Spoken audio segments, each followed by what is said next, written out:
Hello les freelanceurs et les freelanceuses, j'espère que vous allez bien, j'espère que vous allez très bien et que votre business se porte bien. Aujourd'hui, on se retrouve pour cette nouvelle vidéo pour parler d'un sujet important également qui est celui de la rémunération. Et en l'occurrence, on va comparer le salaire et le dividende, voir un peu les avantages et les inconvénients de ces modes de rémunération. On va analyser ça sur trois aspects différents, l'aspect économique, l'aspect social et l'aspect fiscal. C'est parti!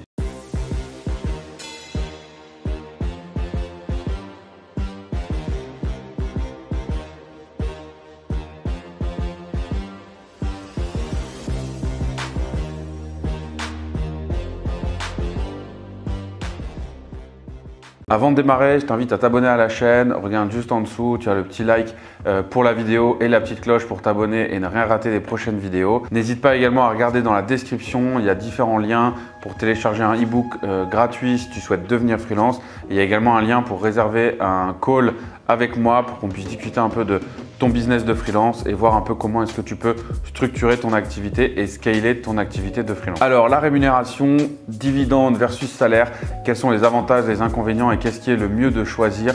On va analyser ça dans cette vidéo. Ce que je peux déjà te dire, c'est qu'il n'y a pas de bonne réponse, il n'y a pas de meilleure solution.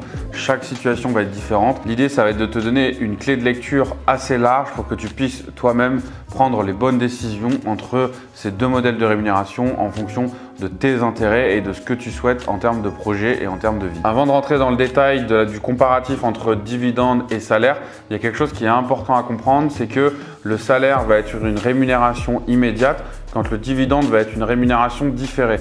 Donc il y a un critère très important en amont de toute cette explication, qu'elle soit économique, fiscale ou sociale, c'est de savoir si aujourd'hui tu as besoin d'une rémunération on va dire mensuelle ou si tu as une organisation de vie ou autre qui peut te permettre d'avoir une rémunération différée et donc une rémunération plutôt annuelle.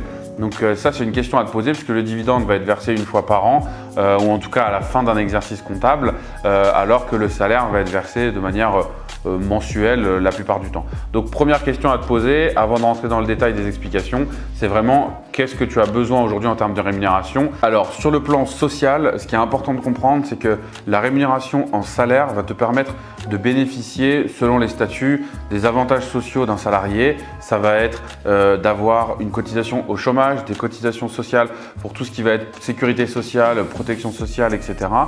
Tu vas également avoir le droit à cotiser pour une mutuelle. Enfin voilà, de manière générale, le salaire va te permettre au niveau social d'être protégé plus ou moins de la même manière qu'un salarié. Donc c'est le gros atout au niveau social puisque à l'inverse, le dividende, lui, ne va pas te permettre d'avoir des protections sociales. Le dividende, ce n'est pas un traitement salaire, c'est un revenu du capital. Donc ça ne permet pas du tout d'avoir accès à des protections sociales et autres leviers, on va dire, d'aide comme l'ont les salariés. Donc si c'est des éléments importants pour toi et que par exemple tu n'as pas de mutuelle ou tu n'as pas d'autres moyens de cotiser, on va dire, que ton activité aujourd'hui, la rémunération du salaire peut être une option plus pertinente pour ton projet. Mais il faut bien comprendre que le dividende, ce n'est pas du salaire, c'est de la rémunération du capital et donc ça ne te donne pas droit à ce type d'aide et de cotisation. Sur le plan économique, tu t'en doutes certainement, le salaire, surtout en France, coûte cher. J'ai fait une vidéo, je te mets le lien juste au-dessus, où j'explique un petit peu le coût du salaire en fonction des structures. De manière générale, on prend un ratio de base qui est du simple au double. Donc pour te rémunérer 1000, ça va coûter 2000 à la société. En fonction voilà, des statuts, etc., ça va varier. Mais de manière générale, c'est la base qu'on prend souvent en France.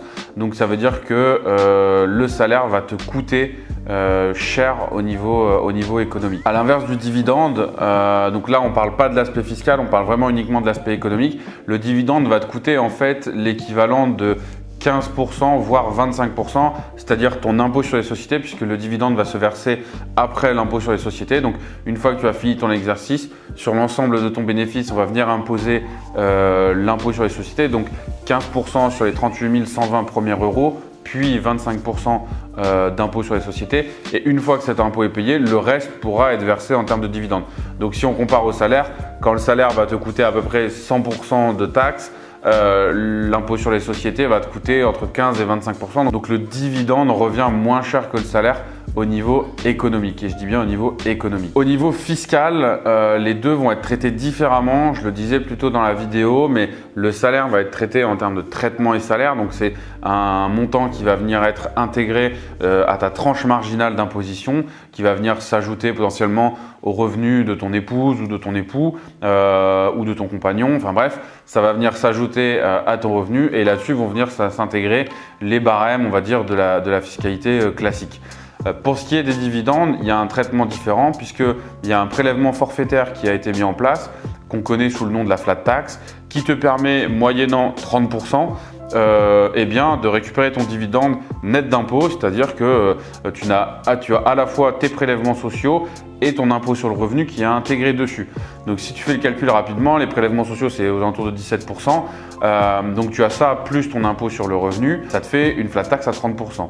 En gros, à partir du moment où tes revenus vont être imposés à 30% et plus en termes de tranche marginale d'imposition, le dividende te reviendra moins cher que le salaire, puisque si tu prends une tranche à 41 ou même à 45%, ton salaire va être fortement taxé au niveau de l'impôt sur le revenu, alors qu'en dividende, tu serais taxé à uniquement 30%, donc ça te reviendra quand même pas mal moins cher de passer par le dividende. Si je devais résumer, et c'est vraiment compliqué parce que c'est vraiment du cas par cas, mais ce qu'il faut comprendre, c'est que de manière générale, le dividende va coûter moins cher que le salaire. Mais il ne va pas t'offrir les mêmes garanties, les mêmes prestations, on va dire. Je mets des guillemets à prestations, mais ça ne va pas te garantir les mêmes prestations sociales, les mêmes couvertures, les mêmes aides, etc. Donc, je pense que la meilleure solution, et après, chacun doit définir sa solution.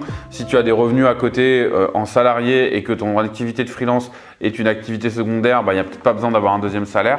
Par contre, c'est vrai que si c'est ta première et ta seule activité principale, dans ce cas-là, peut-être que opter pour du salaire peut être plus adapté à ce que tu veux créer comme vie, à ce que tu veux avoir. Moi, je pense que ce qui peut être intéressant, c'est de réfléchir aussi à des compromis, c'est-à-dire un peu des deux, te rémunérer ce dont tu as besoin en salaire. C'est vrai que j'en ai pas parlé, mais il y a un des autres avantages à avoir du salaire, c'est que tu vas avoir des fiches de paye et donc pour tout ce qui va être emprunt bancaire, location, etc. Ça va être plus simple avec du salaire qu'avec des dividendes. Donc la bonne solution, ça peut être un compromis entre du salaire pour assurer ton train de vie et pour pouvoir faire des projets immobiliers ou des choses comme ça, et du dividende puisque le dividende va te coûter moins cher. Voilà, j'espère que ces informations vont te permettre d'y voir un petit peu plus clair. Je t'invite à te rapprocher d'un fiscaliste ou de ton expert comptable pour vraiment pouvoir te poser les bonnes questions et prendre les meilleures décisions. Sache qu'il est important pour toi d'être éveillé à ces sujets-là parce qu'il peut en découler énormément de coûts et de gains à l'inverse pour toi en termes de rémunération.